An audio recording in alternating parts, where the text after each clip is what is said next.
네, 메르세데스 벤츠는 이번 서울 모빌리티 쇼에서 전부 전기차만 공개했습니다. 메르세데스 벤츠의 새로운 전기차 라인업이죠.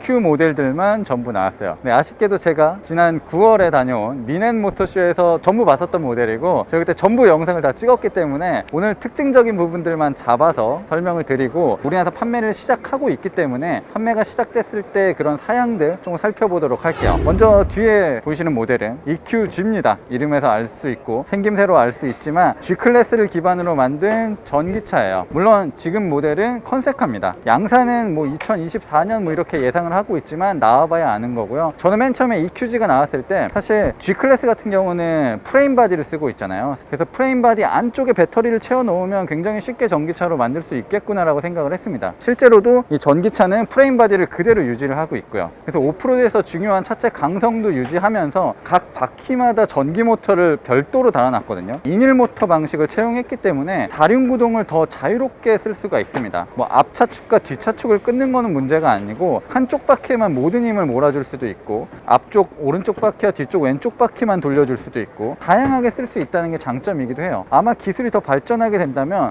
모든 바퀴가 전진만 하는 게 아니라 한쪽 바퀴는 뒤로 구르고 한쪽 바퀴는 앞으로 구르면서 뭔가 조금 더 접지력을 만들어내고 험로를 쉽게 탈출할 수도 있지 않을까라는 생각이 듭니다. 일단 살펴보시면 굉장히 미래적이죠. 그리고 사이버 펑크 같은 느낌도 들어요. 전면 그릴은 입체적으로 그래픽처럼 처리가 돼 있고, 테두리마다 전부 LED가 적용되어 있는 것이 또 특징입니다. 주간주행등이 이렇게 동그랗잖아요. 이런 동그란 요소들도 전부 다른 부분과 어우러져서, 그리고 엠블럼도 간접 조명을 통해서 은은하게 빛나는 부분들이 있고요. 네, 그리고 기존의 크롬 혹은 이 플라스틱 피아노 블랙으로 처리됐었던 부분에도 이제 LED가 적용이 돼서 조금 더 존재감을 보여주고 있고요. G바겐 같은 경우는 어떤 모델로 변화를 하든지 변치 않는 부분이 있는데, 지금 LED가 엄청나게 들어가 있지만 본인 위에 솟아있는 전구는 LED를 쓰지 않았어요. 뿐만 아니라 경첩이 밖으로 도드라져 있는 부분, 이런 부분 또한 G클래스의 가장 큰 특징이기도 한데, 전기차로 변해도 결코 이 부분까지는 훼손시키진 않았습니다.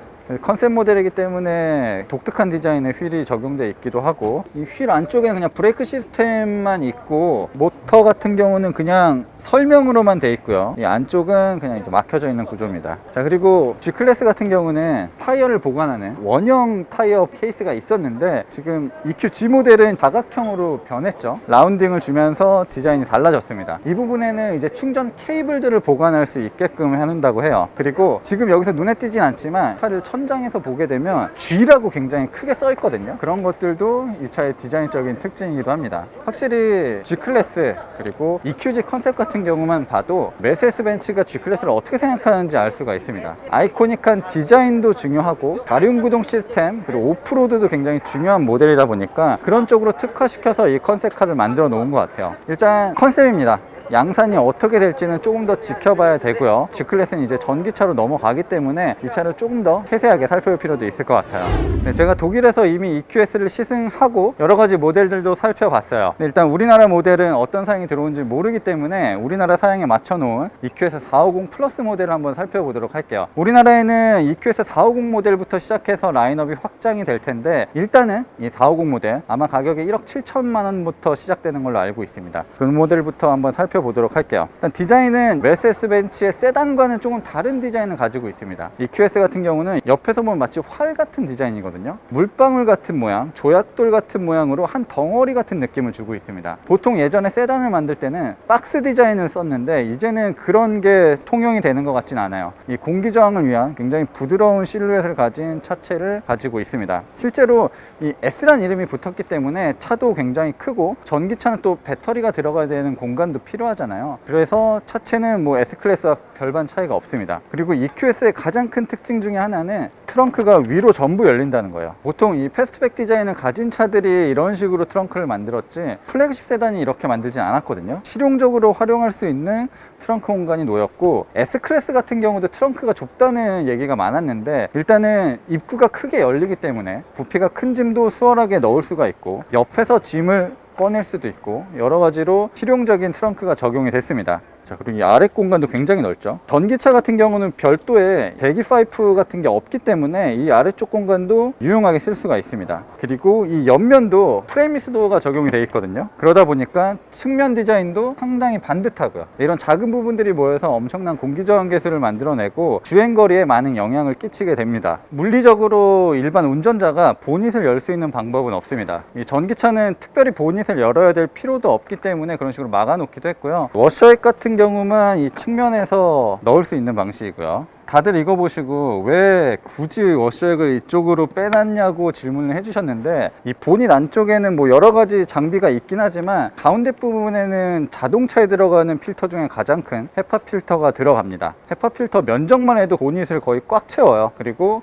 이 대시보드 쪽에도 또 필터가 있고요. 그래서 정비할 때 아니면 일반 운전자가 보닛을 열 수 없게끔 만들어 놨습니다. 문을 여는 방식은 S클래스와 동일한데 EQS 같은 경우는 지금 450 모델은 어떨지 모르겠는데 자동으로 문을 열고 닫을 수가 있거든요. 앉아서 브레이크 페달을 밟게 되면 문이 자동으로 닫히는 기능까지도 있어요. 이 소재감이 어마어마합니다. 이게 일반적인 가죽이랑은 질감이 완전 다르거든요. 반짝반짝 펄이 들어간 느낌도 있고 독특한 소재가 사용됐습니다. 이런 부분은 그냥 이제 알칸타라가 사용됐는데 팔걸이 그리고 위쪽 부분의 가죽은 정말 독특해요. 그리고 옵션이 좀 많이 들어가서 버메스터 사운드 시스템도 위쪽에 트위터가 있고 아래쪽에 미드레인지가 있는데, 이 트위터 같은 경우 위치가 신기하죠. 쿼터 글라스가 열리지 않기 때문에 반사시켜서 운전자에게 소리를 전달해 주는 것 같습니다. 실내 디자인은 S클래스 때부터 이제 EQS까지 뭔가 새로움들, 놀라움들 이런 것들을 잘 전달해 주고 있는데, EQS의 가장 큰 특징 중에 하나가 하이퍼 스크린이에요. 한 통으로 이루어진 디스플레이가 적용이 되어 있습니다. 실질적으로 이 디스플레이는 전부 다르게 적용이 되어 있는 건데 이걸 하나의 모듈처럼 만들어 놨어요. 그리고 옵션으로 원래 선택을 해야 되는 건데 우리나라에는 기본으로 하이퍼 스크린이 적용된다고 합니다. 일단 굉장히 크고 화려한 디스플레이가 있기 때문에 여러 가지 정보들을 조작하고 확인하는 거는 굉장히 좋을 것 같아요. 주행 가는 거리가 우리나라에서 400km 넘게 인증을 받았는데 유럽에서는 700km 넘게 770km로 인증을 받았거든요. 지금도 보면 95% 남았는데 569km 갈 수 있다고 하잖아요. 그래서 주행 거리에서도 굉장히 큰 여유를 가지고 있는 자동차고, 이 오른쪽에도 스크린이 있는데 오른쪽 스크린 같은 경우는 이 오른쪽에 탑승객이 있어야 자동으로 켜집니다. 탑승객이 없으면 이런 식으로 꺼지게 돼요. 내비게이션도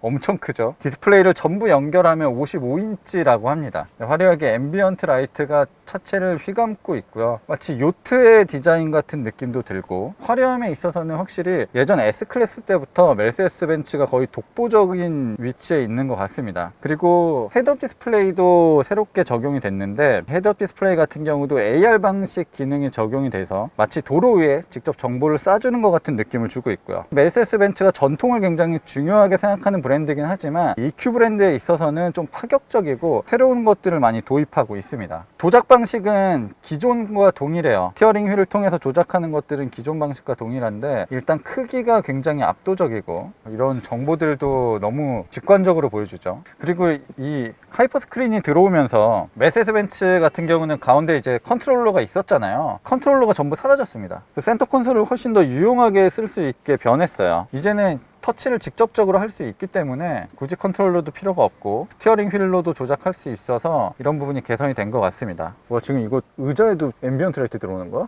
앰비언트 라이트는 진짜 벤츠가 다른 회사한테 넘보지 못하게 하려고 정말 작정하고 만드는 것 같습니다. 이제 EQS를 시작으로 다양한 전기차가 쏟아질 것 같습니다. EQE, 그리고 EQS AMG 모델, 그리고 EQB 같은 모델도 내년에 연이어서 출시가 될 예정입니다. 서울 모빌리티 쇼에 전시된 메르세데스 벤츠의 새로운 전기차들은 저희가 이미 9월에 독일 미넨에서 촬영을 하고 왔습니다. 그래서 이쪽에 눌러주시면 그때 영상들을 확인하실 수 있습니다. 저희가 EQE 모델 그리고 AMG 모델들도 자세하게 영상에 담았었거든요. 그리고 EQS 시승기도 있으니까 그 영상도 꼭 한번 확인하시면 좋을 것 같습니다.